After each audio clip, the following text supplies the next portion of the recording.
the Vice Chancellor of Enugu State University of Science. Please, a round of applause as he's coming in with the management team, Professor Aloysius Michael Sokole, and our Bible registrar. Can you clap for them, please, Mr. Ambrose Enugu, and of course the acting librarian. Keep clapping for them as they're coming, and the Provost College of Medicine. Please keep on clapping for the management, the Vice Chancellor, and the management team. Welcome, sir. We're happy to see you in our international conference 2023 edition. Please, thank you very much. All right. May I quickly invite, while we're still standing, please. May I quickly invite Reverend Dr. Engineer Father Celeste Enugu for opening prayer. Please, a round of applause for him. Keep clapping, we have him in our faculty, a member of LLE. We have everything in engineering, but also our Reverend Father. Also, keep clapping for him as he comes up here to take our opening prayer. Thank you, Reverend. Please, while we remain standing, the national anthem, please. The national anthem.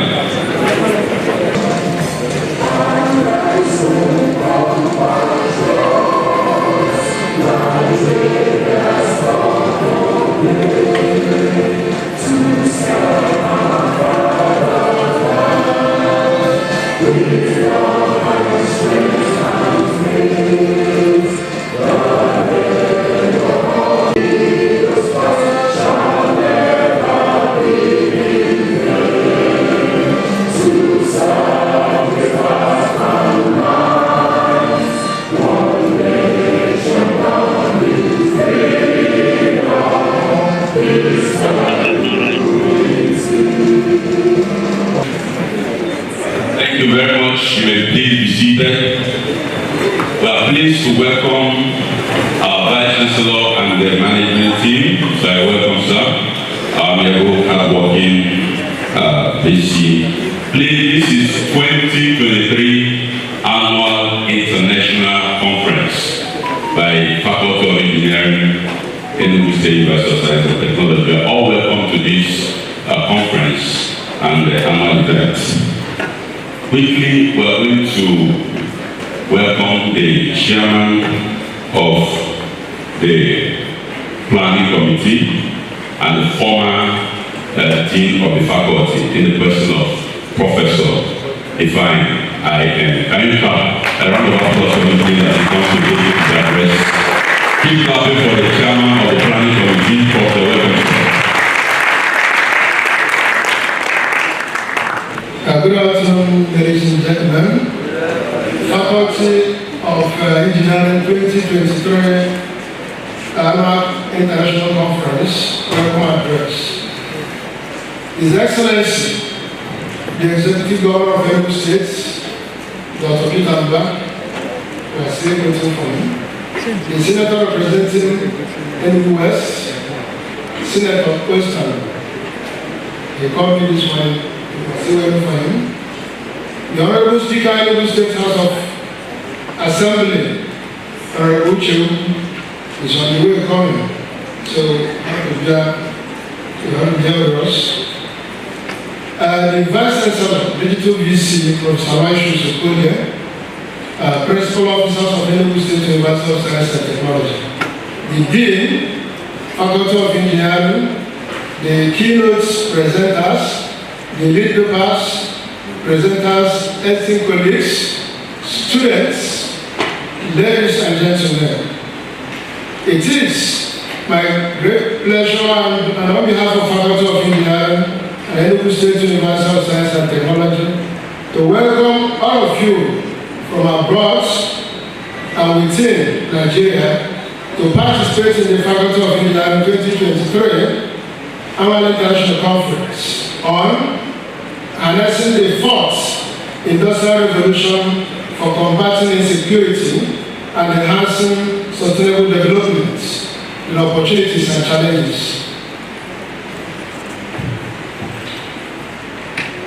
And today we are back on collective journey of exploration, collaboration, and innovation, holding the potential to shape the future of our global landscape.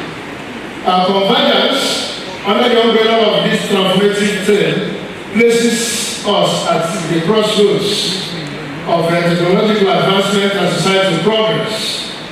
The fourth industrial revolution marks by the convergence of digital, biological, physical technologies offers unprecedented opportunities to address the intricate challenges of our era, from combating insecurity to fostering sustainable development. The possibilities are vast and the stakes are high.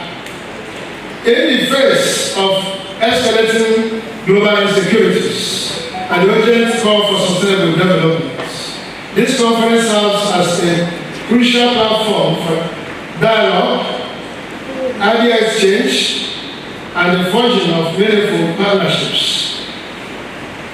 Our collective goal is not only to comprehend the intricacies of this revolution, but also with the vision and mission of Enugu State University of Science and Technology. That is, to be the premier university in capacity development that promotes services to the society through quality teaching, research, and community services. This international conference is one among many efforts to make this vision and mission come true. In this dynamic and interactive setting, I encourage you to actively engage with your fellow participants, seizing this opportunity to contribute to the shaping of a future that is not only technological advance, but also marked by innovative solutions. I extend my warmest welcome to all the speakers, sponsors, organizers, and participants who have made this conference possible.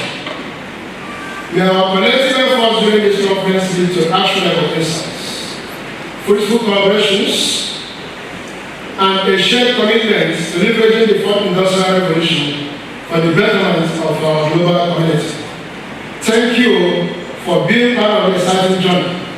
Let the Enugu State University of Science and Technology, Faculty of Engineering, Annual International Conference, we can begin if the BC permits. Wishing you a conference filled with fruitful and exchange and expanded insights ahead. Your humble chairman, Professor Innocent Ifeanyi, FNS. Thank you.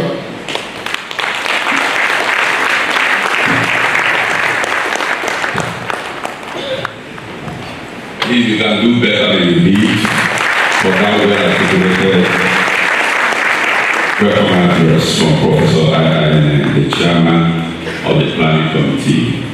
Like you know, we all know that Enugu is the first university of technology in Nigeria. And without Faculty of Engineering, I don't think Enugu would have had that record as the first University of Technology. We are the hub of this university, and we give it to ourselves. Please, a round of applause for Faculty of Engineering. Enugu State University of Science and Technology.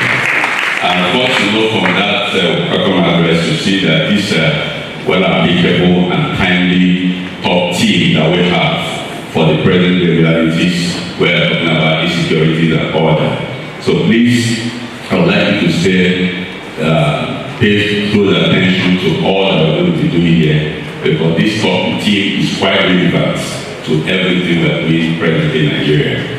So before we continue, I would like to welcome everybody again, welcome everybody that came to this event, this conference. But this is 2023 Annual Conference, International Conference of Faculty of Engineering Enugu, Enugu. Without wasting our time, we have the next on the program, our hardworking, high-performing, milestone-achieving Vice Chancellor will come to give us a welcome address and declare the conference open. So as we stand, let's stand to welcome our VC. As we stand, I welcome Professor Aloysius to declare the conference open. Thank you, Vice Chancellor. Clap for our Vice Chancellor now as he comes up to the table. Thank you.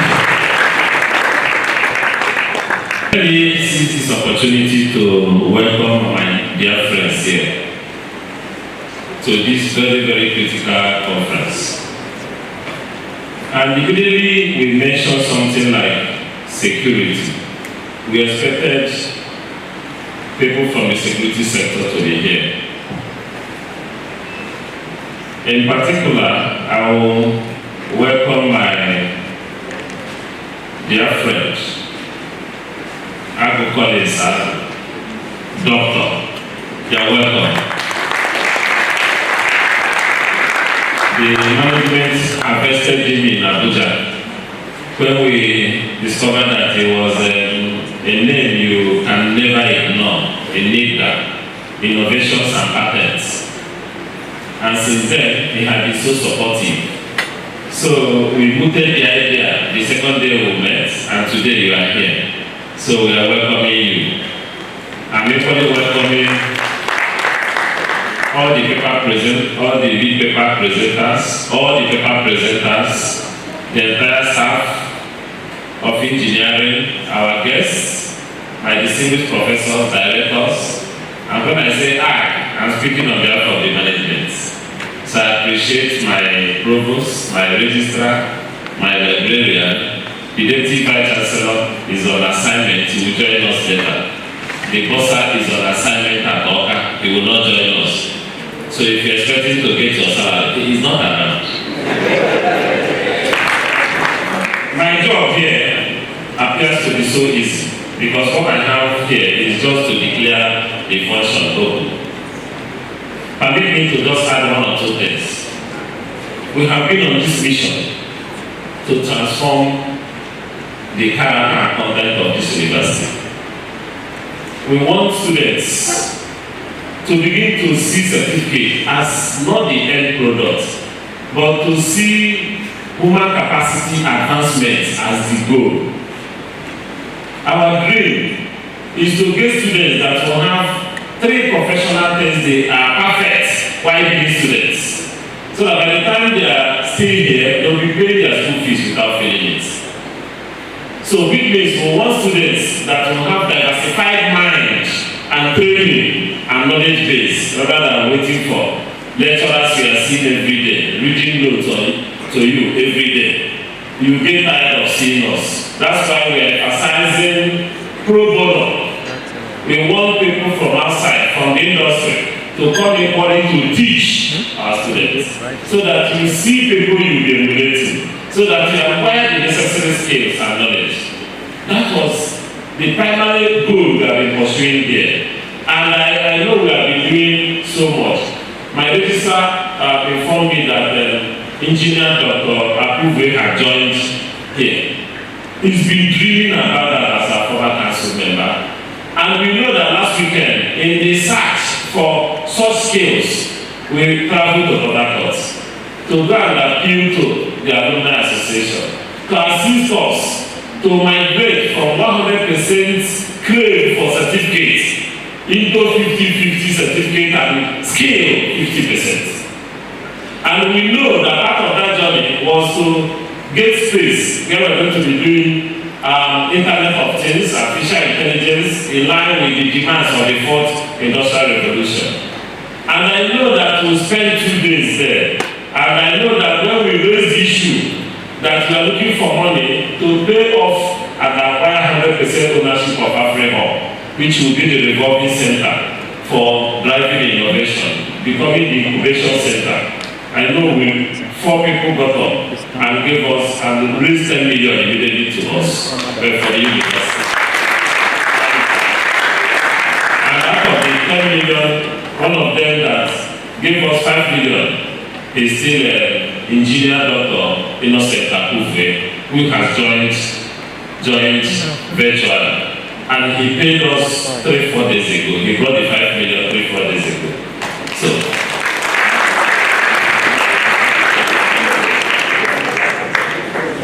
their motivation is to expand the range of opportunities for our staff and students. And again, we started discussion several months ago, or a few months ago, with one of us here, I will call it Doctor, to come and collaborate with this university in the search for expansion of our digital capacity and capability through the innovation. And he has been there willing and able. And this morning he shocked me that he has started building incubation of a modern and digital incubation center at Abugo here, very close to us. He has started the incubation center at Abugo. And I didn't know he was the owner of the incubation center at Abuja again. The only thing he forgot to do was to extend it to his suits. But not to worry, let us start the journey with him first. There are so many things, especially in our faculty of engineering, we'll be collaborating to do with him. Feel free to engage him, feel free to harvest him. He just returned from Rwanda. He will be leaving next week for Russia. On invitation, other countries are valuing this man, and Nigeria appear not to know what he's doing for Nigeria. But we are glad that his father was a former deputy vice chancellor of this great university. So when I met him, he told me he was disgusted. He said he came before trying to help this university, meeting our administrators, and they were not forthcoming. They didn't need that now. He was frustrated. He said he will not come back here to help us again. Until I heard about him, and I searched for him. And he was shocked that the same institute that rejected him flew to Abuja looking for him. I said he should forgive institute. And he has forgiven institute.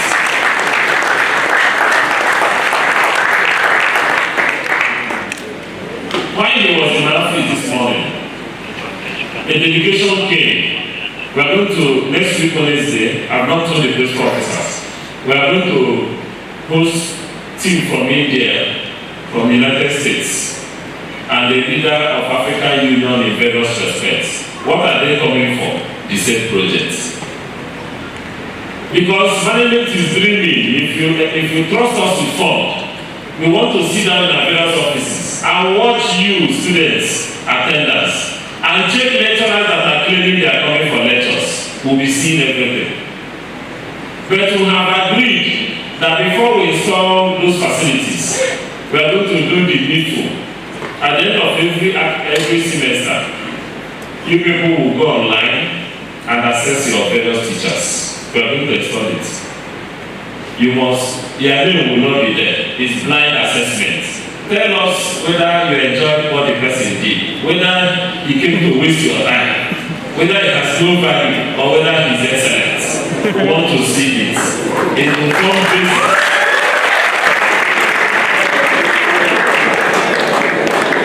And in doing that, we want to have an opportunity of forcing unwilling people to be willing to work.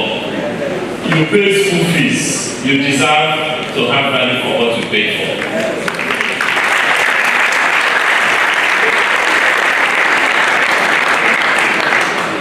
I don't want to turn myself into a keynote speaker. That's why I want to end the incubation center. And on top of the Afri Hall, we're already working out. I charged a committee to give me a modest budget to kickstarting again Insecurity Radio. You people must have opportunity as we are having this conference. It's supposed to be relayed live. Insecurity must be hacked again. And we are determined to do that.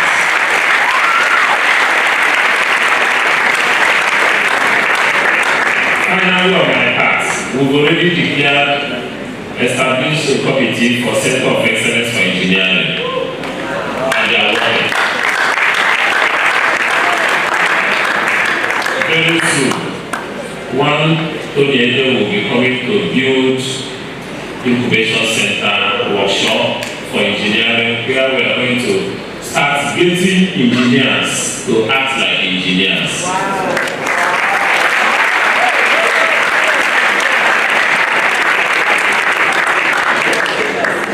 So we are going to sign the MOU, and we are going to finalize with another person, Dr. Uche Engineer Dr. Uche on the automation with the US firm we started. We want to conclude that so that fabrication will come back. Every other thing that will make you to be true engineers will come back. the employability status of our students will be enhanced, so that during your third year, industry will come here, getting the best students, offering them job before graduation. That is where we are going. That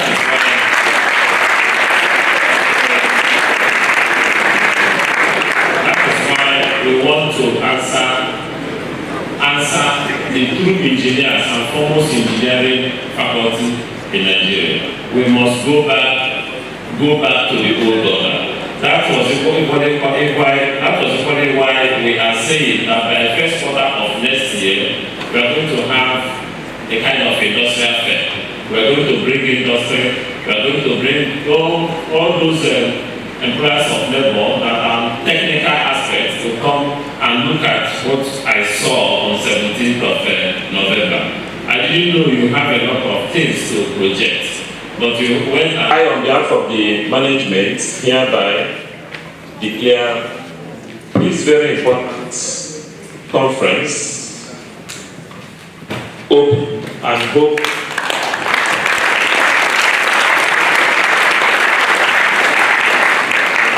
and do hope that our resolutions from this conference will bring greater fortune, not only to the faculty, students, staff, but to the general public. Once again, I welcome the paper presenters, resource persons, and we hope that by the time you finish from here, you are going to get back to your respective destinations happier and more fulfilled in Jesus' name. Let's give our visit a standing ovation, please. We are very pleased with the addition of the Vice Chancellor of this high impactful Vice Chancellor. With a round of applause for him for all the visions and all the disruptive innovations he has for the school, our university. Is that how you can talk about this? Thank you, our Vice Chancellor. We appreciate you so much. Please be seated. We appreciate the declaration of the conference opened by him. And the vision shared what he's doing in our university, which are visible and everybody seeing it. Thank you very much, our Vice Chancellor. Thank you, faculty. You are here also. Great Nigerian students, welcome. We appreciate your presence. All the professors in engineering, we are welcoming you once again, and all the heads of departments and members of the planning committee. And permit me, Vice Chancellor, to also welcome specially again our amiable Dean of Faculty of Engineering in the person of Professor Godian. Can you clap for him also? Thank you very much. Thank you very much. Ladies and gentlemen, we are announcing the Vice Chancellor, sir, we are announcing the arrival of the Speaker of Enugu State House of Assembly, the person of Honorable Ucho, also with his chief whip.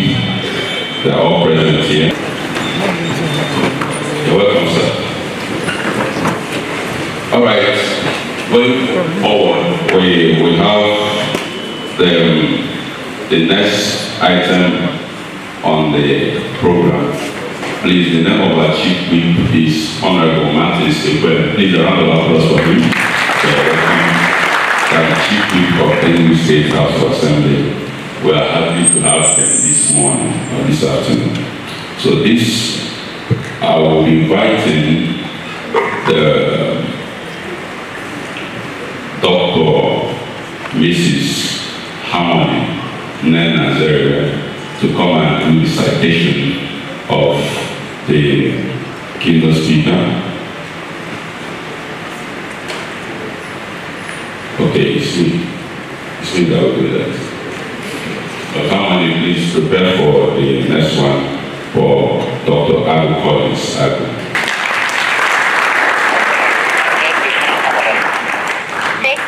The citation of the Speaker of Enugu State House of Assembly, Enugu State, Right Honorable Callistus Ucheugwu. Right Honorable Callistus Ucheugwu hails from Papato in Udibugu government area. and had his early education at Central School of Atom, where he obtained his first degree certificate. He attended community secondary school in Ohum, with the local government area, where he obtained a senior secondary school certificate. He then proceeded to the Enugu State University of Science and Technology, where he got his Bachelor of Engineering in Chemical Engineering in 1996.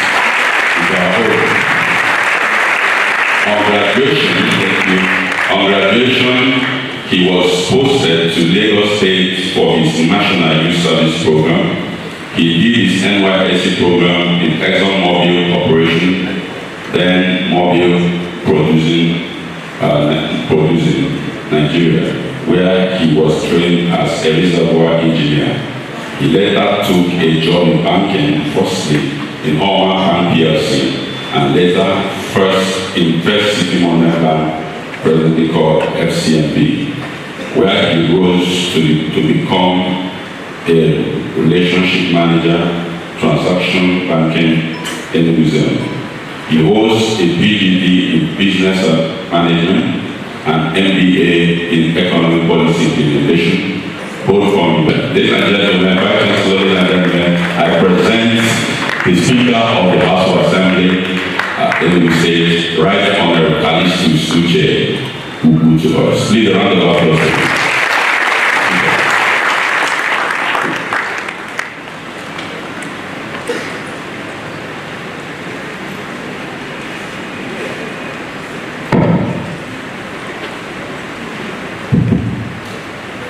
Great stars. Yes. Great stars. Yes. Great stars. Yes. Thank you. I am home. The Vice Chancellor of Enugu State University of Science and Technology, Professor Enugu, and beauty sir.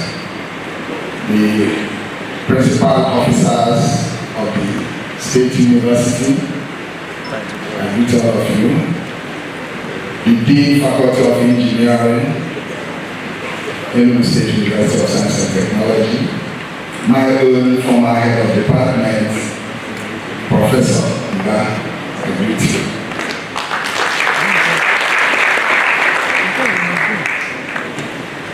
Before I start, let me recognize my colleague, my friend, my ally, Honorable Martins, who is the Chief Whip of Enugu State House of Assembly. Thank you. He said he has to accompany me to this very occasion. The great students of ASUT, the Faculty of Engineering, you're having your conference today, and I am pleased to be with you as one of you and as one who graduated from this university a very long time ago. Before I start, I have to thank the Vice Chancellor for the good work he's doing in this university, because he has taken it further from where we left it. I am glad to be here today. I prepared a speech just, let me say, a few hours ago.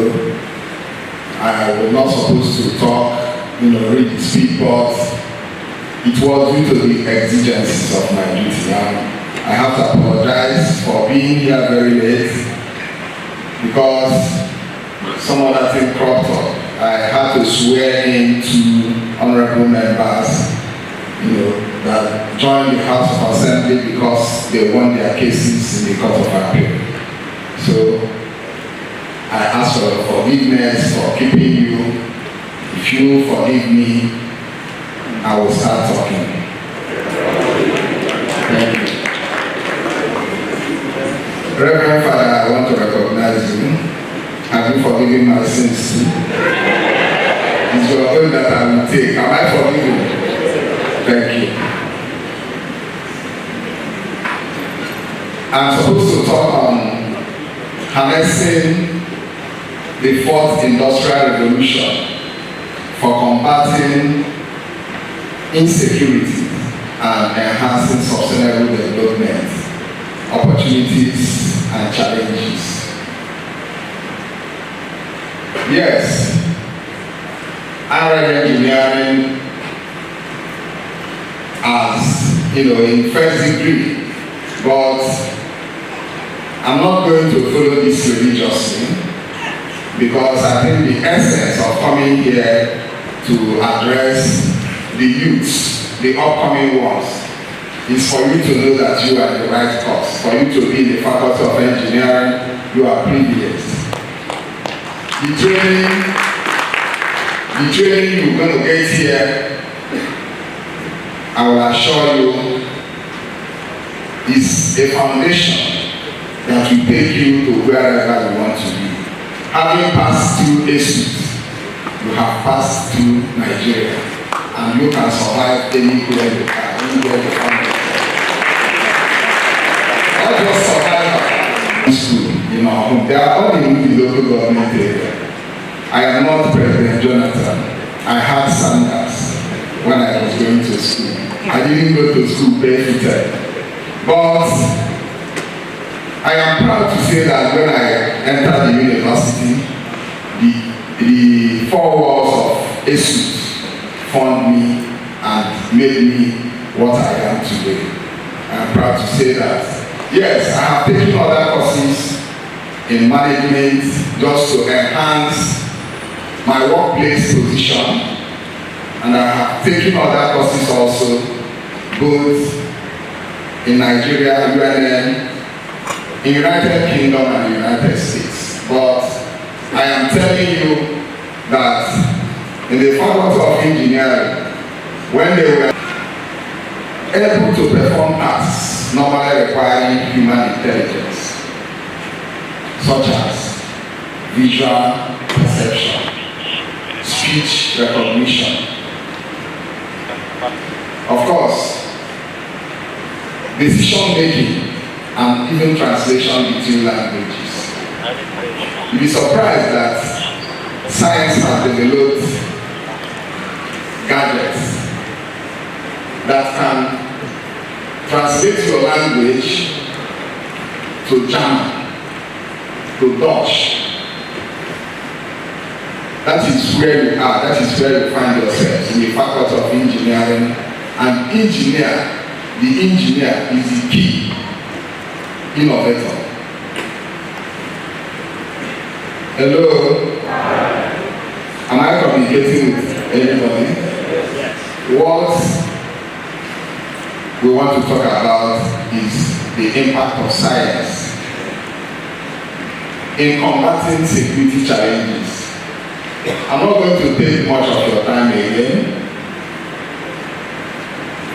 You have heard of drones.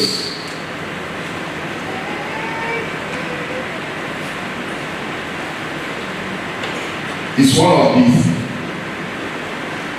inventions that still marvels the black man.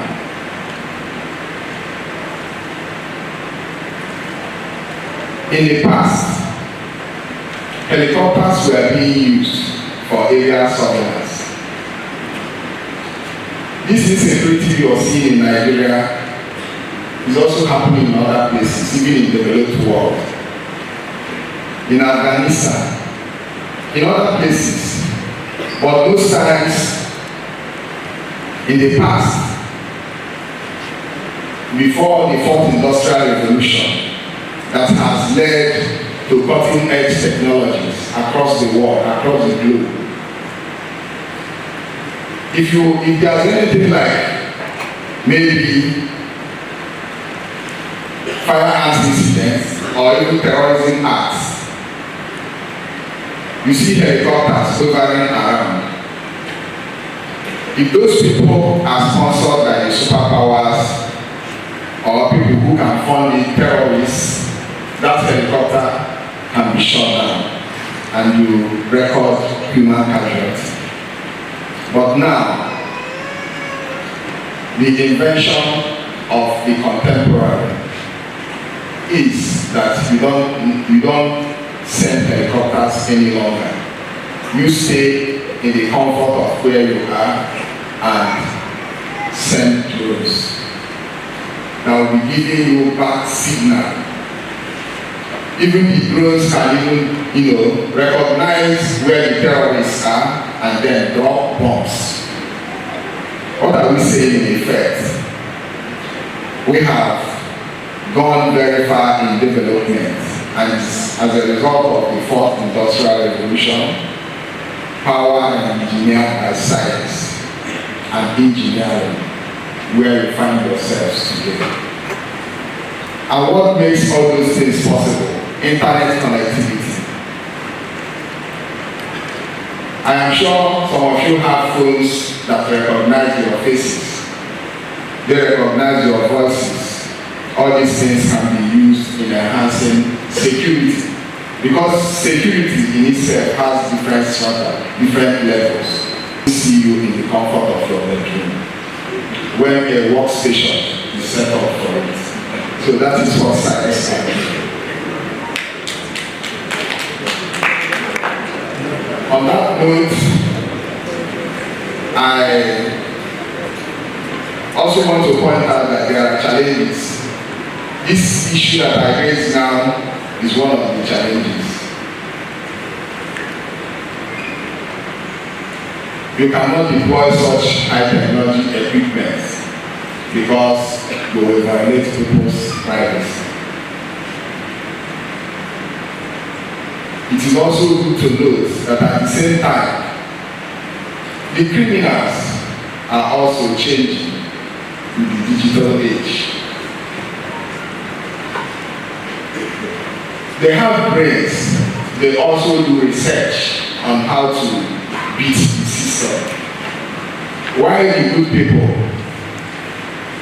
are meeting to develop new technologies, the bad people are also conspiring on how to beat those technologies and then do their deed. The society have to deal with these new and emerging cyber crimes while still addressing other forms of insecurity and violent crimes. When the society is moving one step forward, the criminals are also exploring more sophisticated ways of carrying out their businesses because they must do well in their businesses. They have to survive because that's the only way they know they can survive. Though they have chosen the wrong way, that's why they are always being hunted down. So the whole thing boils down to continuous work and more work, which of course you know is a price of hard work. Thank you and God bless.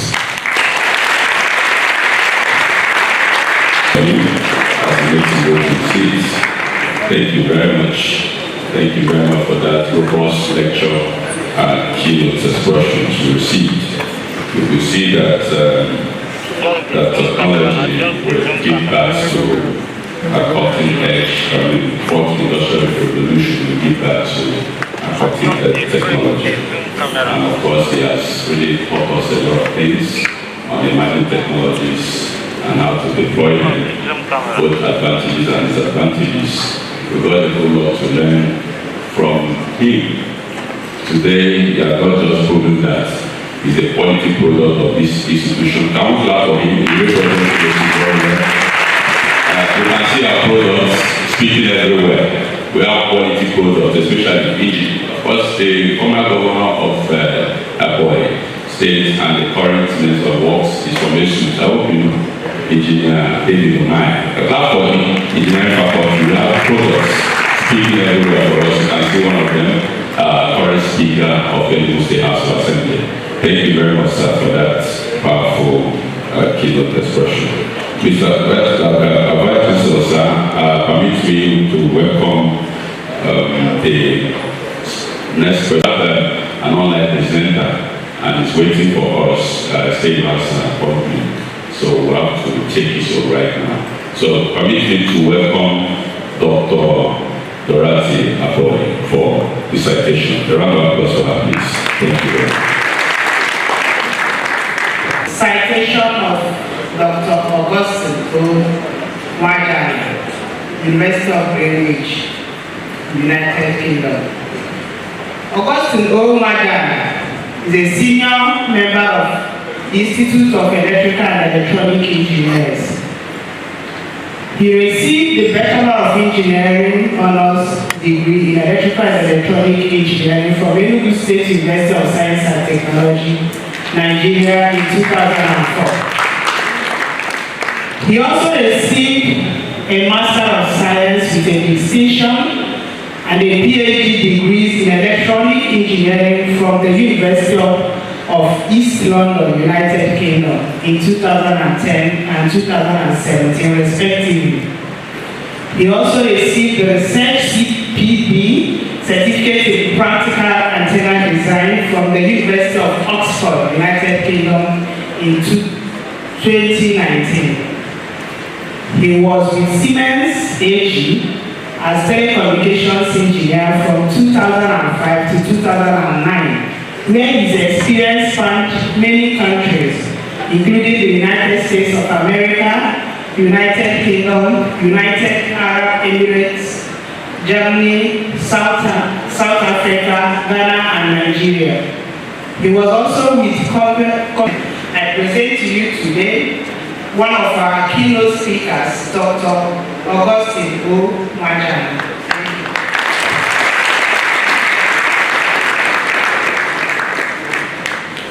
Everyone for the opportunity. Let's start with the Vice Chancellor, Professor Okoli, and the Dean, Faculty of Engineering, Professor Mba. And there are other members of staff at ISU that I would like to particularly recognize today. Professor Ene, who actually taught me a couple of modules while I was in ISU. Now, it's exactly 19 years since I left ISU. I graduated from ISU in 2004.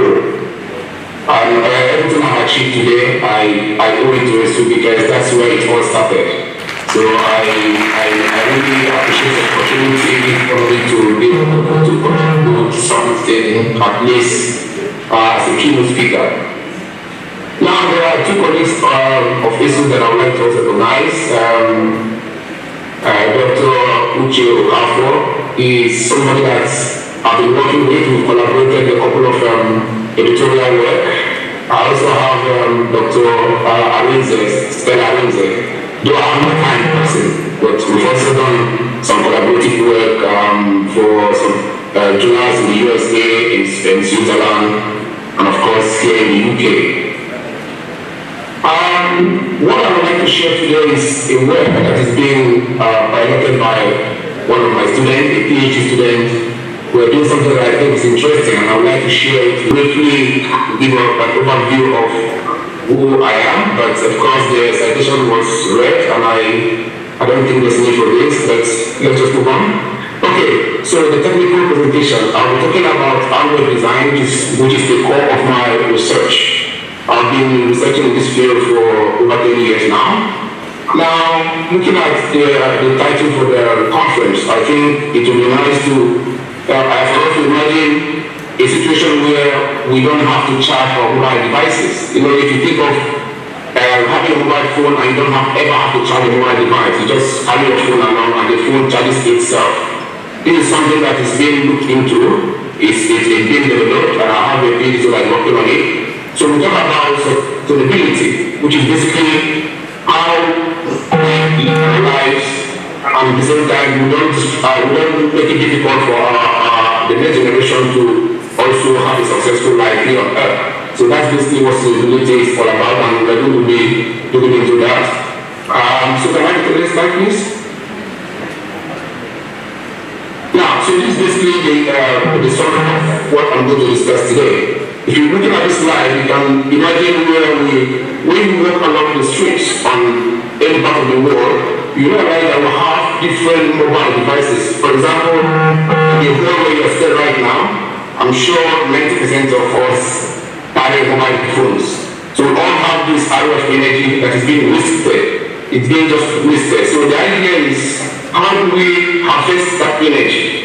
How do we harvest that energy, and the output is what we now rectify, which is boosted, and then we can go through the power management like power dividers to be able to manage the power appropriately as required by your own device. Now, one thing to note here is that the amount of energy we get is basically in milliseconds and in milliwatts and microwatts. That means that gives the challenge. So the challenge would not be as fast as it would be if you plug in your mobile device on the power socket to charge. So this is something we're going to look at. The challenges, of course, they will try to also see the benefit, which you will think at the moment outweighs the challenges. Now, so carrying the device actually leads to sustainability. What does that mean? So if you don't have to charge your device, you don't need batteries, you are using the Apple source as an alternative, it means use less battery. And if you use less battery, then we protect the environment because we don't need to dispose a lot of batteries. And of course, it's also be cost effective as we see as we progress. Can we move on next slide, please? Okay, so now we talk about the benefits. Okay, so we rely less on batteries because we are now harvesting the wasteful energy and utilizing it to charge our devices. So that means we spend less amount of battery, we spend less on battery, we protect the environment, we think of integration. If you now have one device, during the work you don't have to carry your charger around, you don't need to plug in your phone. That means the mobile device is actually self-charging, which means you have perpetual usage of your device without worrying about charging it. Now, the amount of power, as I said earlier on, that we get from this energy conversion is very, very minute, like milliwatts and microwatts. So for that reason, we have this as a challenge, which I'm going to look at in a few minutes. It's a challenge because you need to perpetually have that device working for you to be able to charge to the amount of power that you need to keep your device active.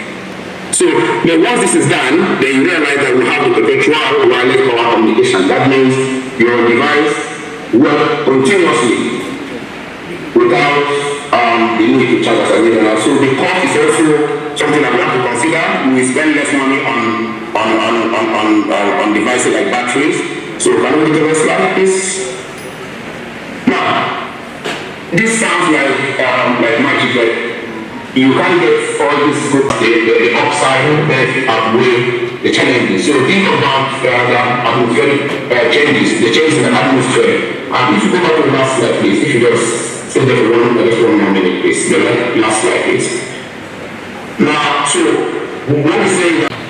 My question is, how will the phone charge without you needing to charge or to connect your charger? Like, how is it going to work? That is just my question. What you to do with the data on your device is just to wait for that is only the atmosphere. You don't go to the device itself. I don't know if that answers your question. Yes.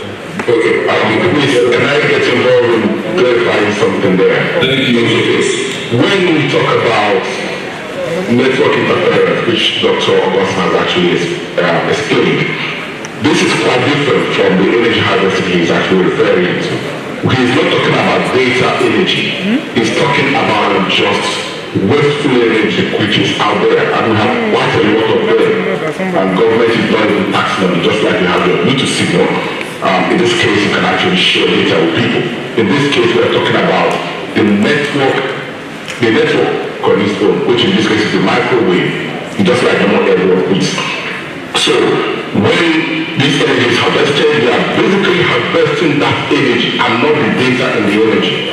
So in terms of compatibility, your device is already done in such a way that it can only operate within its own confinement. Just like you have, say for example, in the medical theaters where they tell people to switch off their phone so it doesn't interfere with the medical equipment during operation. So that's the intention that you're having.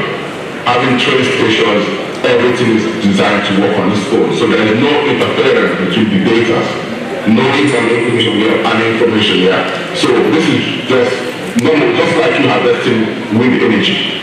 just the same way we have left my career in Bishop. That's my Bishop here. Yeah, thank you. Yeah, I'm sorry, off for a while. I don't know, maybe nobody's seen that. My name is Austin Int'L. I happen to be among the 2004 graduates. Austin Farnham, which you know. Good to see you. Good to see you. Thank you. Thank you, sir. Thank you, sir. The CEO of Starlight Industrial Automation and Services. We're based here in Houston, Texas. And I recently, just about a couple of hours ago, which sent me a message about this meeting. So I wanted to prepare. I was like, I was left yesterday. You can see I'm coming from a program and I have to join in because I value that people a lot. And even if I can help, I can't hesitate to do that. So my question goes to Austin about the challenges you guys encounter because this is in the development stage right now. So we expect to see challenges, happening a better continuous improvement. My question there is, have you guys, have you guys considered designing a cascading amplifier circuit, that will can help to boost the signal, the certain threshold that we good enough, large enough to be able to, help out in the charging application that you guys are intended for? Okay. Thank you for your question. I'll just with my mistakes actually. The thing is, what you need to understand is the particular component that harnesses that harvests that energy is the antenna. And one problem that we have in this area is that antennas are designed to work a particular frequency band. So one antenna cannot work across multiple bands. So what is happening is that you have to have multiple antennas. So if you look at my presentation, I mentioned at the end about looking forward. So we're looking at textile antennas, okay? Textile antennas means you have minor antenna that you can actually attach to the fabric of your clothing. So, again, as Dr. Bruno mentioned earlier on, this energy is basically free. It's just out there like the air and free. We don't see them, but they're just there. So we need to harvest them. So to improve what you almost just mentioned, we need to have multiple antennas to be able to harness as much as possible. Now, when we come to the how to boost it, I did mention while making my presentation that we have to generate the amount of energy is not enough because it's in microwatt and milliwatt, which means we have to make sure that this thing is done continuously. Okay, so we just that's why I said we have perpetual communication. It's just going to be continuous. And that way, I agree with you that it's not going to be fast as plugging your mobile device on the wall socket and charging it for 2 hours. Okay, so you don't expect to get that amount of charge. However, if your device is going to be active, it's going to be alive all year round, then you don't have problems with the amount of charge because the energy is not scarce, it's available, it's everywhere. In that form where we are also there, we have more than 95% of us having mobile devices. So there's energy flowing around, being wasted. So we're just trying again. So to the place that we're looking at, we need to harness that energy and put it. So yes, your point is important, but thinking about mobility is going to be a problem. So what we need to do is have more antennas rather than thinking of designing other components. Have more antennas which should to acquire to harness having more energy.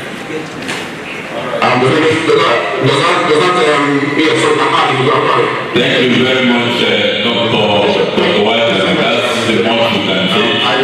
Thank you very much for our life back years ago graduated.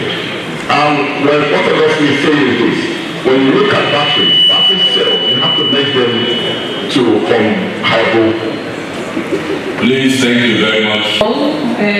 Standing on already established protocol, may I please permit that Dr. Ago Collins come up to the podium for his citation to be read.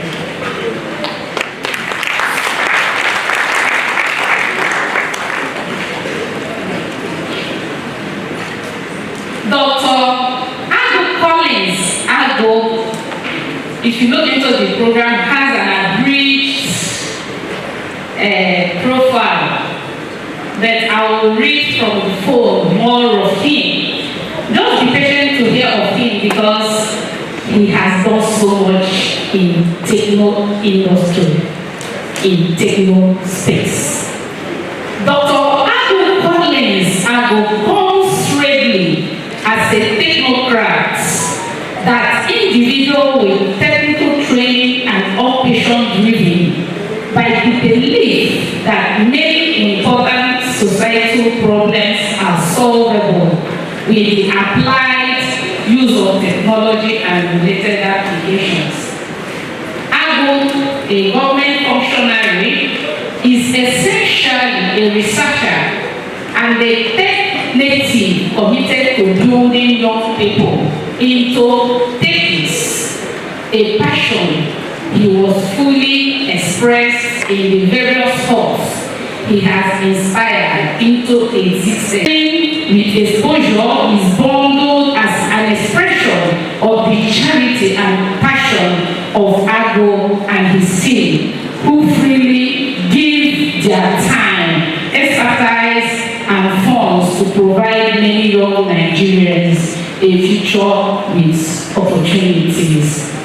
As part of its outreach and inclusivity agenda, the TB Pop High Innovation Hub actively reaches out to underrepresented communities and encourages their participation in digital skills development while collaborating with local schools, communities to identify and support individuals who may not have had access to digital education opportunities.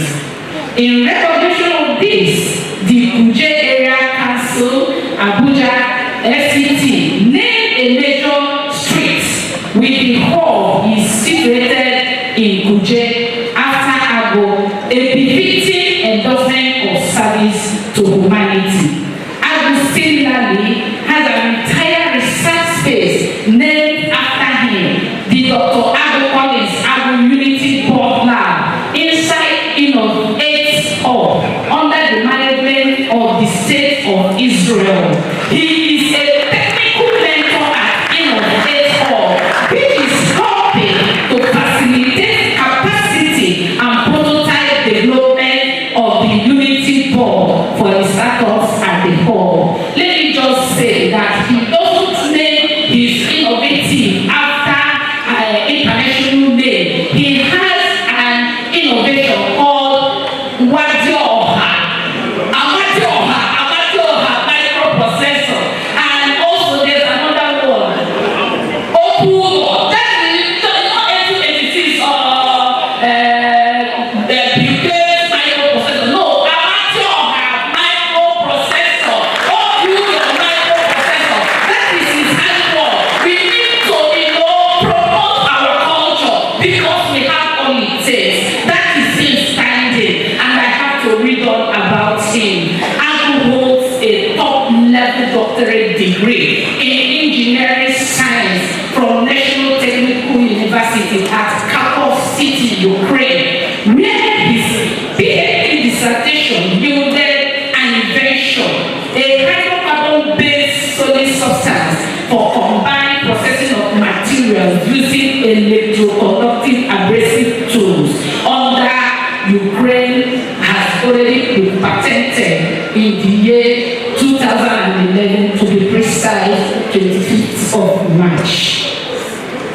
Since 2011, through various work experiences with governments and private concerns, Agu has become an iconic proponent of open source technology, indigenization, and adaptation of technology, and pound of applause for him.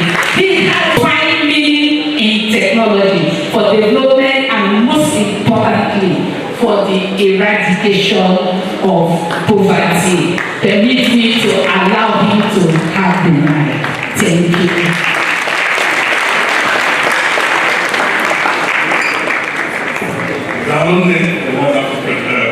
Production.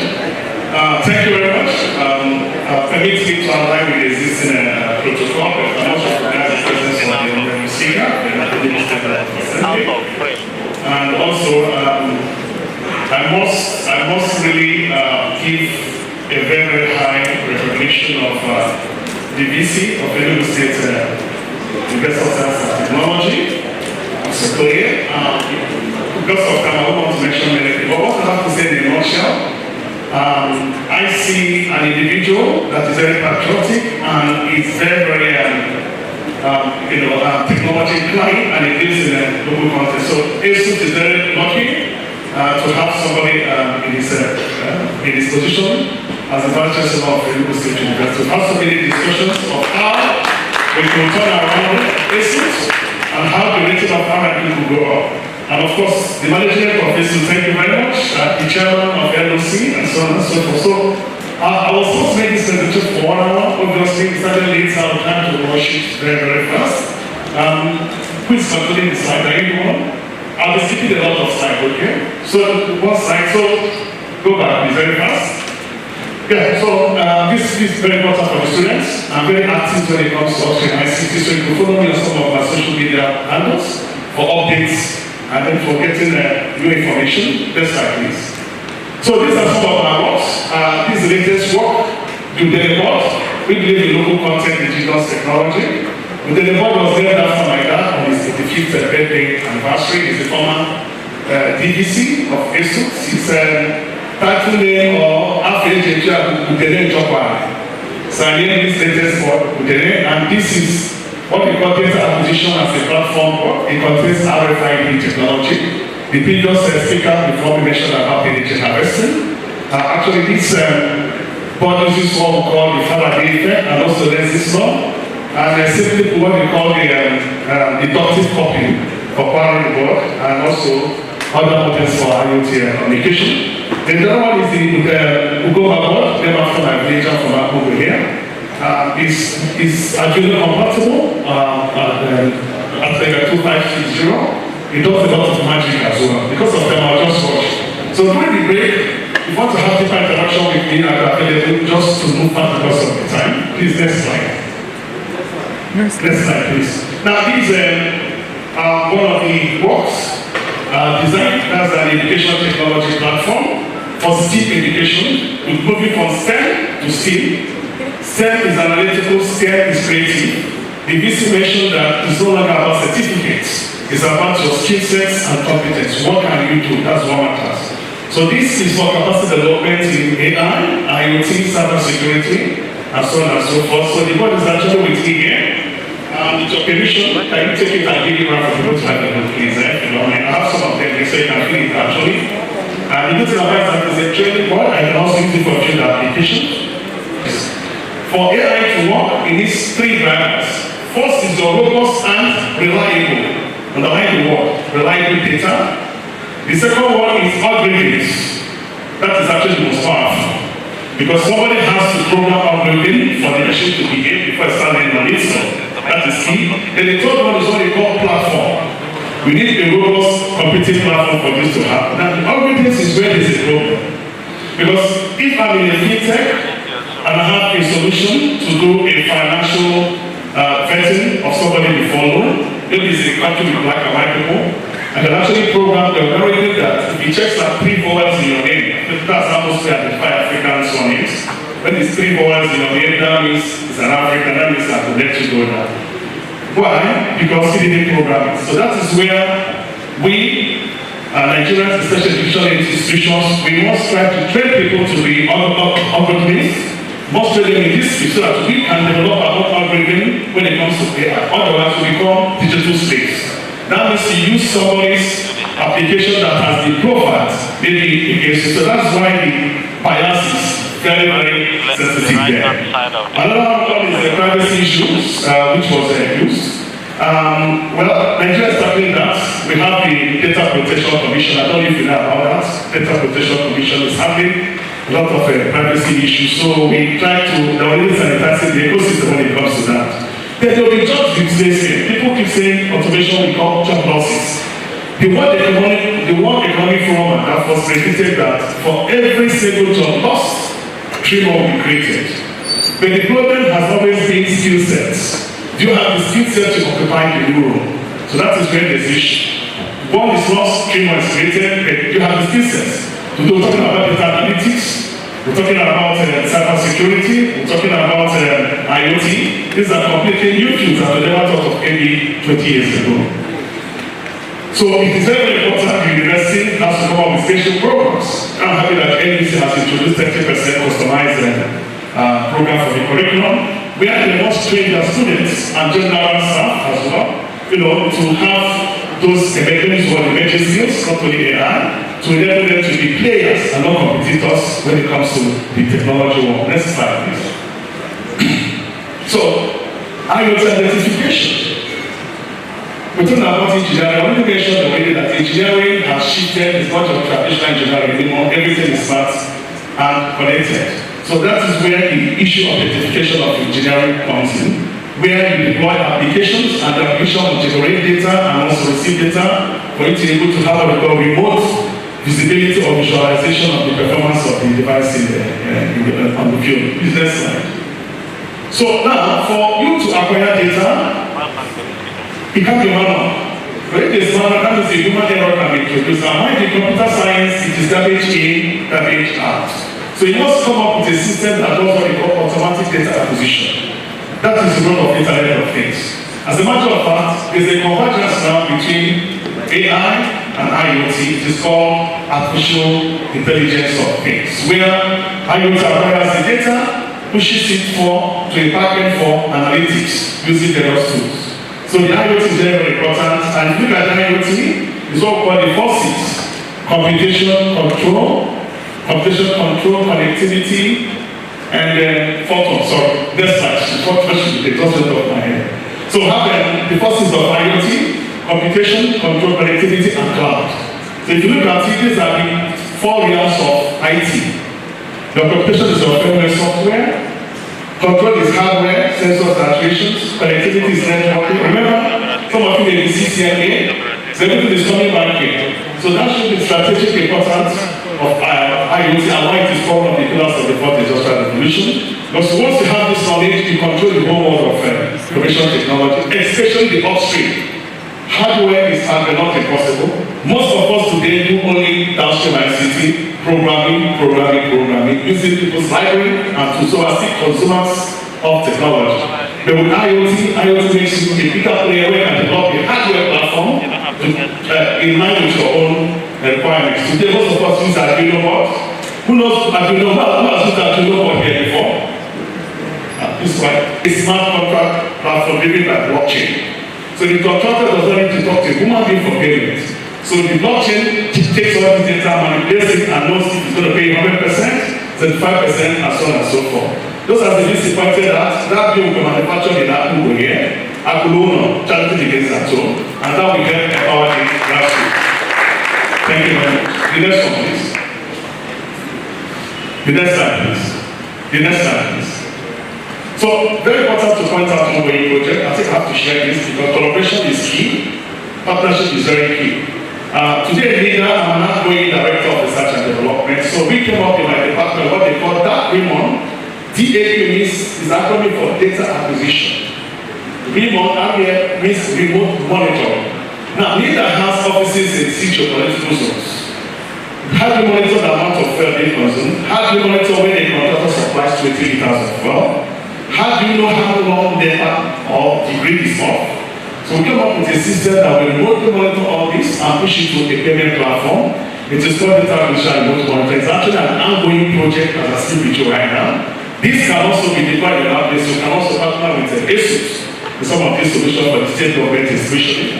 And secondly, I was invited to the Africa Space Economic Conference and Exhibition 2023. You can see the date. That was the 6th of October this year. The solar powered smart grid. Solar powered is that perpetually it is transmitting data to you. And the solar panel on top is still thin, it's sensible, it's under-proof. Okay, so this is actually a prototype in Abuja, teaching for life of Abuja. Some startups, young university graduates, some of them from Abuja, are actually working on this project because we believe what they call project-based learning. When we produce a project, you learn on the project. That is the best way to acquire knowledge, absolutely. Let's go this. Now, I mentioned about M-Health. We are used to talking about telehealth, telemedicine. It's what they call mobile health. Mobile health is more cost effective. expensive because the equipment you need is very, very cost effective. So this is what we developed during the COVID time to help monitor patients. 1,000 patients to one doctor. How can we monitor them? It's by using technology, creating for each patient an account, programming the upper threshold, lower threshold, whenever there's upper or lower threshold, the flag seat takes the location, and so on and so on. So it has your ECG, electrocardiogram here. Over here is what they call pulse oximeter for checking the oxygen concentration in the blood. If you cannot breathe well, oxygen drops. Then you have also thermometer here. So they actually add other devices. So this board is called the electronic board, also designed by me. Okay, designed by us. Let me use our please, okay? It's made in Nigeria, most important. The next one, please.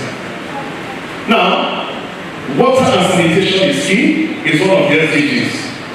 Most of us are used to these mechanical pumps as intervention by international bodies or by government. But the question is, I have deployed 1,000 pumps across Nigeria. How do I know the performance? Next one. Next one, please. So this is that I was mentioning. So this is the device that was previously shown, Dr. Stanley says. So that's the big tag, and that's the display.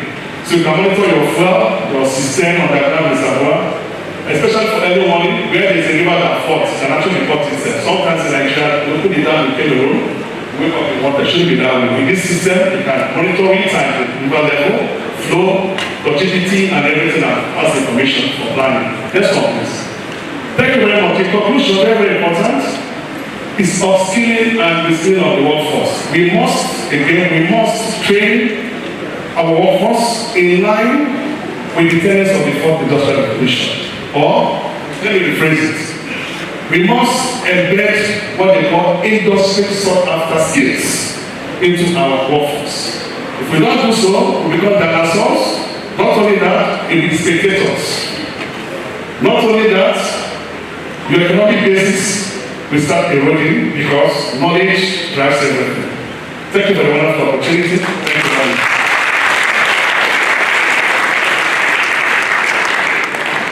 I'd like to take some questions, please. Thank you for our digital talk. Please, we'll take one question for you. Just one question. One very relevant question.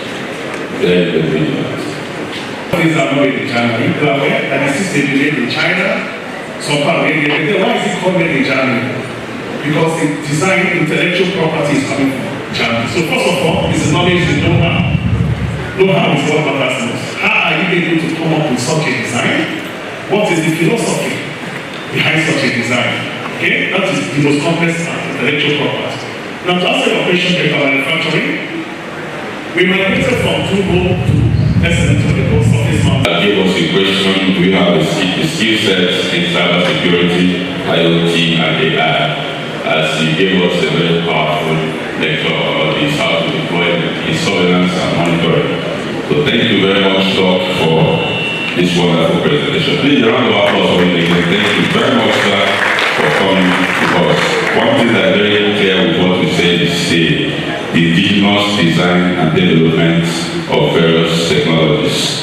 Thank you very much. So, without wasting our time, Mr. Vice Chancellor and the management team and all the professors here present and every member of this conference, please, we are going to have the last lead paper presentation from a representative of a senator representing in West Senatorial District, Senator Ositafu.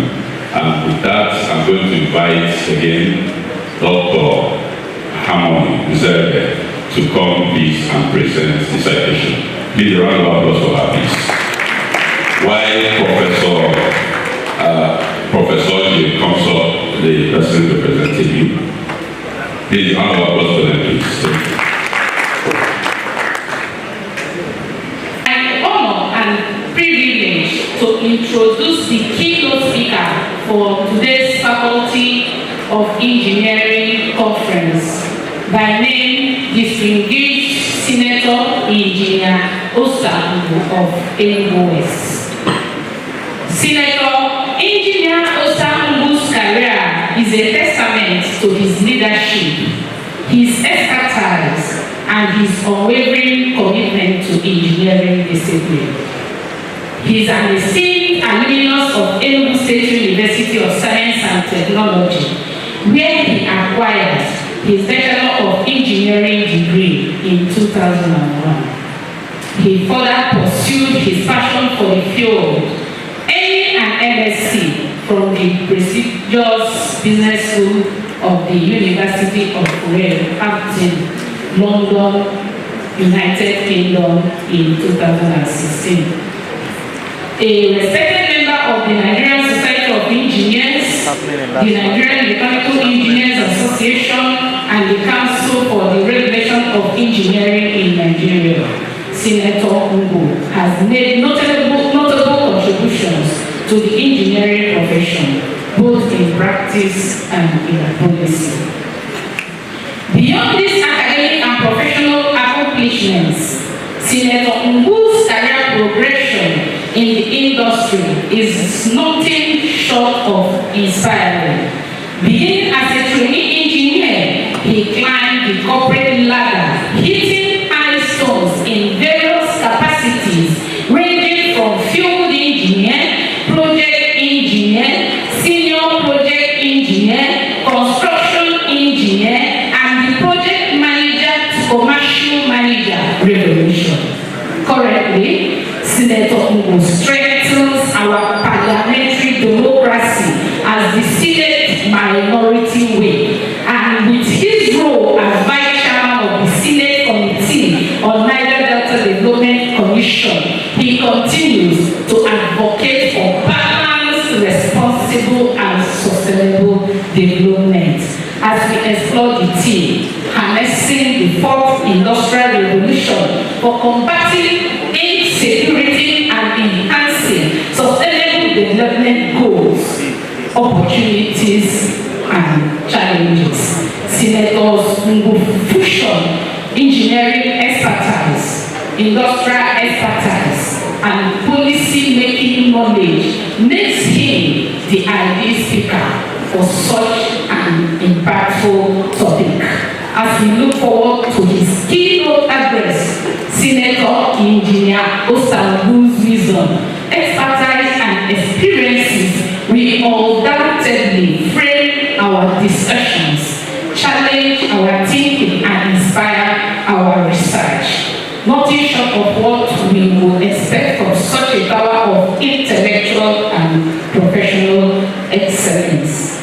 Ladies and gentlemen, it is now with great pleasure that I invite you to welcome our keynote speaker, a figure of intellectual vitality and professional excellence, the distinguished Senator Engineer Osamu's of Enugu West. Please join me in welcoming with a high degree of enthusiasm the distinguished Senator Engineer Osamu's of Enugu West as he steps onto our stage today.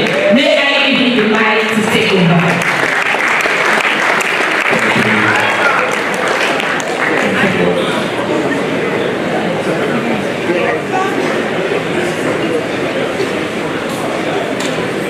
The Speaker of Enugu House of Assembly, the Vice Chancellor of Enugu State University of Science and Technology, and the management team, the guest lecturer, the Dean Faculty of Engineering, and other members of the faculty, distinguished invitees, the Deputy Vice Chancellor. I initially looked for him, but I can see him talking somewhere. I would want to say welcome. Well, thank you for this opportunity to speak to you. And I'm standing here representing the distinguished senator representing Enugu West, Senator Osita Bima. His topic is on harnessing the fourth industrial revolution combating insecurity and enhancing sustainable development goals, opportunities, and challenges. Senator Who said I should bring this message that I would love to be here, but unfortunately, he is not here. And on this note, he has asked me to kindly represent him in this August assembly. Distinguished faculty members and also members of the Center of Engineering Excellence of ASUS, esteemed guests, dynamic students, and members of the press. I am profoundly grateful to be standing before you today at this illustrious gathering of the Conference of the Faculty of Engineering, ASUS. This conference puts our focus on an issue of national and global significance. In other words, we're talking about harnessing the fourth industrial revolution for combating insecurity and enhancing sustainable development goals, and looking at the opportunities and the challenges that confront us. Let me commence today's dialogue by saying that we're living in an accelerating times. Currently, our world is on the precipice of a new age. We find ourselves amidst the sweeping waves of the fourth industrial revolution, an era that portends a convergence of the physical, digital, and biological rays. It is also an era that promises gigantic leaps and bounds in the way we live, interact, and connect one with another. This revolution, unlike anything humanity has experienced before, is changing the rules of the game for industries, governments, and individuals alike. From AI, that's artificial intelligence, to blockchain, from the Internet of Things to quantum computing, this age presents an array of disruptive technologies that carry accelerating promises and hard-hitting challenges. In the middle of Nigeria, our reality is stark. We face intensified security issues ranging from terrorism and insurgency to organized crime and cyber threat. Improve our food security, reduce waste, and improve yields. Machine learning can revolutionize healthcare and help reduce disease burden, thereby saving many lives. The application of these technologies present an exciting vision for the future. But again, we must wrestle with the challenges. Digital infrastructure remains unequal, and the risk of exacerbating existing inequality gaps is a real one. Lack of data privacy and threats to confidentiality are growing concerns we must address cautiously. Furthermore, it's not just about jobs being replaced by automation and robots, just like immediate past has talked about. But how do we leverage filling emptiness?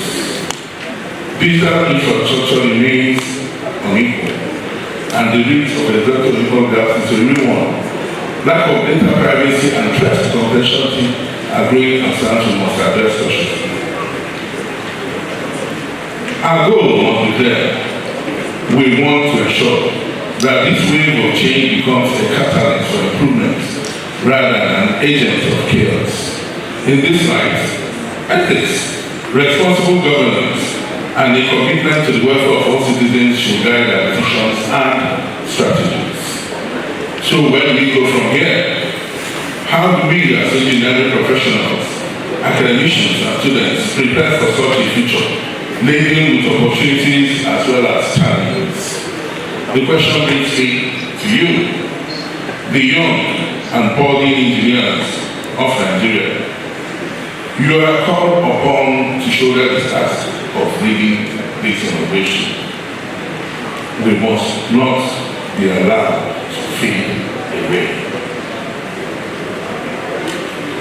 It is you who will create, mold, and apply these technologies. Therefore, remember the power of knowledge, research, and innovation. Remember also that the technology in itself is neutral. It is how we use it that determines its impact. Fellow academics and researchers, rise to the occasion. Harness the power that lies within these walls, the power of knowledge, the power of curiosity, and the power of innovation to guide our nation through this stormy age. In closing, distinguished participants, the fourth industrial revolution ushers in more than just a technological transformation. It brings forth an essential question about what it means to be human in an age of machines and smart technology. As exciting as this revolution may be for technological advancements, the greatest of all our achievements will be when technology is an enabler for us as humans to live better, safer, and more fulfilled lives. We must stand before a future and that promises progress and offers challenges. Yet, it is not the future that will shape us. It is we who will shape the future. Together, let's embrace the potential of the fourth industrial revolution and write a thought-provoking story for Nigeria and future generations will remember us. Let's create a narrative where the fourth industrial revolution is remembered as a beacon of hope. And let us engrave our names as the heroes who turned that ship into reality. Thank you for listening.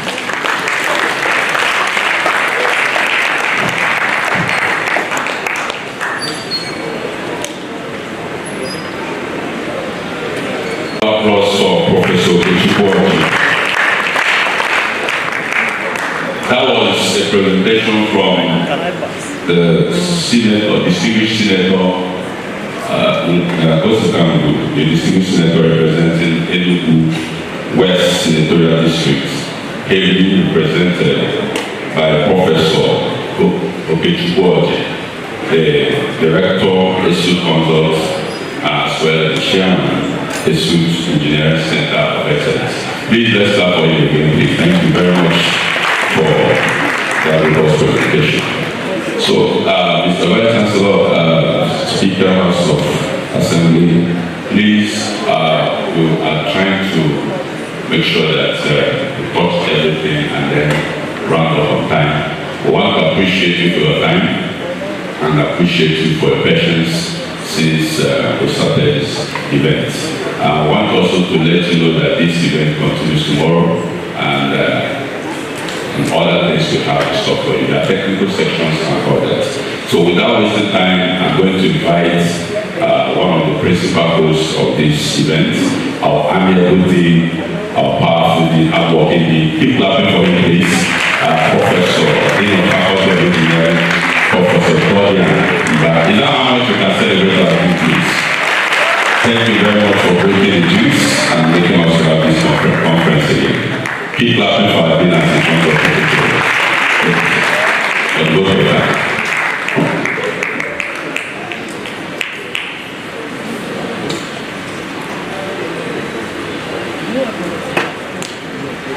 The Honorable Speaker, Enugu State House of Assembly,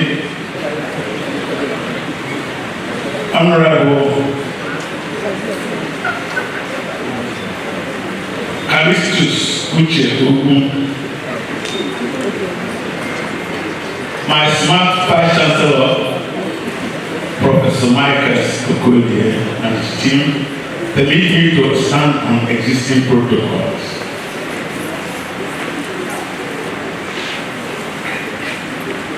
I want to say good day to everyone today.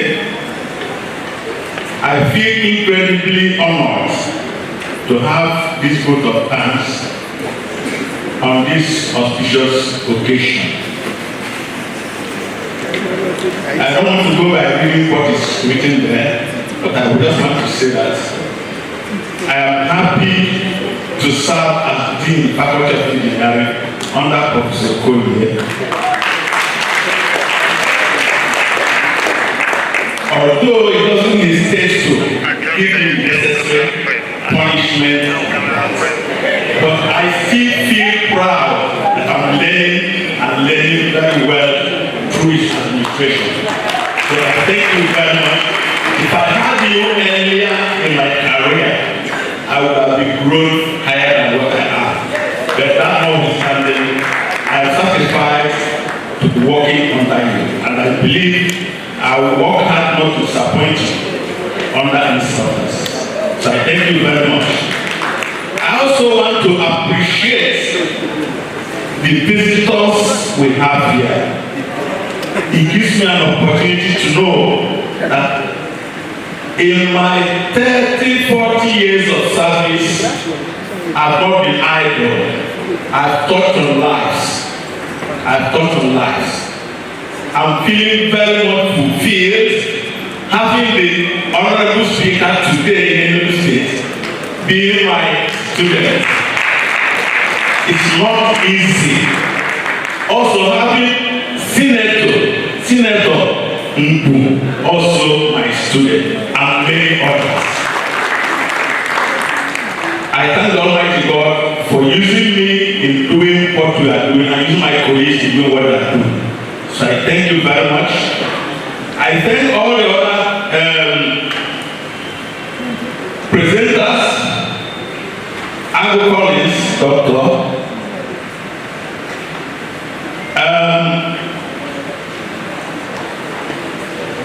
the one from UK, August Mwajana, and others. And the experience we are having in this particular international workshop conference to me is very fulfilling. At the initial stage, I didn't know it would work as successful as this. Hence, I want to thank Professor Ene, the chairman of the organizing committee, and all the members for the very good work they've done. I also want to thank all my staff in the Faculty of Engineering, including teaching and non-teaching and administrative, for the support they've given us, the HODs, and every other member of the faculty. I think it's a lesson to know that really, when you are committed to work, surely success is there for you. So I thank all of you. I also want to appreciate the students who, without them, we may not have had it as good as this.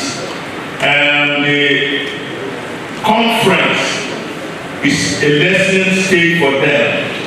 I want to ask the planning committee at the end of this, the communique that will come out of this, to give us a kind of roadmap where the faculty will be heading to. Because the lead paper and the keynote presentations are actually very, very apt. And based on that, I also believe that the technical papers to be presented tomorrow and the next will definitely be in line with what we've seen so far. So while I thank Almighty God, I pray that He will give us the journey basis better than what He gave us as we're here. So I thank you, I thank you, I thank you. Everybody, Chancellor, thank you for allowing this conference to come this far, and we appreciate everybody who has exercised patience and given us our time. We are so happy with you. Thank you very much.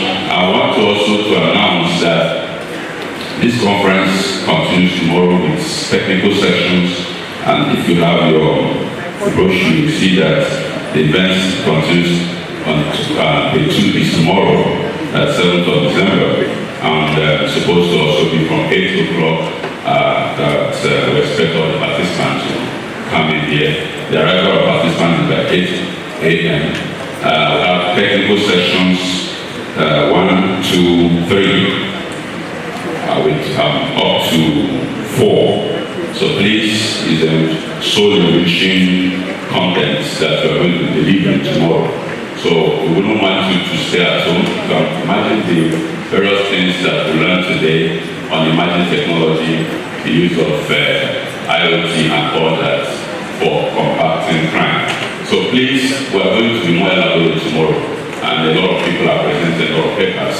All of us, some of our PhD students, master students. So please don't stay at home. Come and learn the evolving technology. Come and learn where technology is headed and where we are now globally. You can see papers flew in from all over the world, every part of the world, US, UK, different parts of the world. We have our products, we have people that are interested in the first University of Technology, the Faculty of Engineering in the first University of Technology in Nigeria. So please, I won't want you to miss tomorrow. Everybody here, don't miss tomorrow. Our Vice Chancellor permits me also to recognize the presence of the current Dean of Postgraduate Study, Professor C.C. Chin, the acting Dean of Postgraduate Study. Please, a round of applause for him, please. Prof, you're welcome, sir. And also the Dean of Faculty of Management Science, Professor Leka, you're welcome. A round of applause for that, please. Thank you very much. So please, immediately after the closing prayer, we'll be having the following venues for entertainment. The visitors and keynote speakers, the paper presenters will be entertained inside this office, while all professors that are present will be entertained inside council chamber. Professors and heads of department, please, if you're head of department, the joint professors for entertainment in council chamber. Others will entertain here. So thank you very much for coming. The speaker, Vice President, former Dean of Faculty of Engineering, Professor J. Eke, for closing prayer.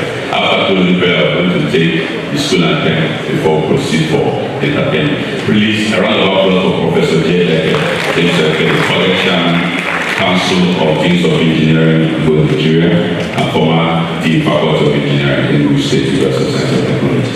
Thank you.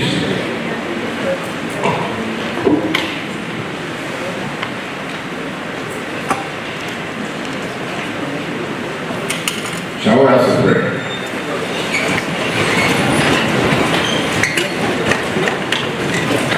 Father, we thank you for a wonderful day. We thank you for the journey message that you released unto us, those that came for normal work, those that came special for this program. Thank you that at the end, your promise has been fulfilled. Thank you for the management of this university, led by our very wonderful Vice Chancellor, who will always be ready and available to ensure that things work well. Thank you for the various things for us to enjoy today, the teachings of technology from both politicians and engineers. Father, even as we want to go, not just solo but various offices, we pray that you guide our journeys. Let there be no issues in any form or shape. Help the committee, the local organizing committee, to continue the good work. That even from tomorrow, many more things will be done. At the end, the Faculty of Engineering will come back to what it ought to be. Thank you, our Father. For in Jesus' name we pray. Amen. In the name of the Father, Technology.